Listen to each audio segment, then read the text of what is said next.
Alam mo bang binoto si Tyrese Haliburton ng kapwa niyang NBA player na siya ang overrated player this season? Every year may binoboto na overrated player at ngayong season si Tyrese Haliburton ang pinili ng liga.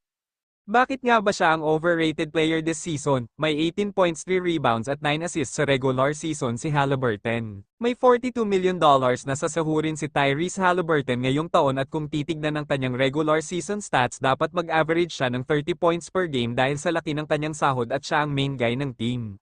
Hindi pinansin ni Haliburton ang bansag sa kanya bagkus pinakita na lang niya sa gawa at ipamukha na nagkamali ang lahat.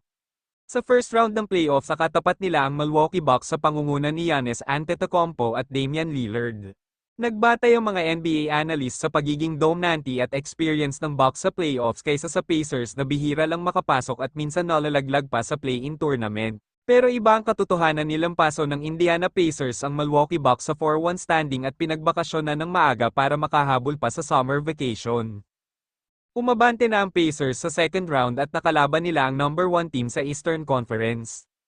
Same sa sinapit ng Milwaukee Bucks 4-1 ang naging standing at pinagbakasyon na ni Tyrese Haliburton sa Boracay sila Donovan Mitchell.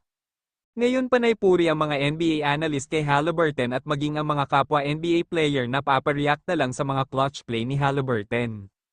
Pasok na sa Eastern Conference Finals ang Indiana Pacers at aantayin na lang nila kung sino ang aabante sa New York Knicks at Boston Celtics. Sa tingin niyo mga boss, tama ba yun naging hatol ng mga NBA player kay Tyrese Haliburton na isang overrated player or sa iba dapat ibinigay ang hatol na yon?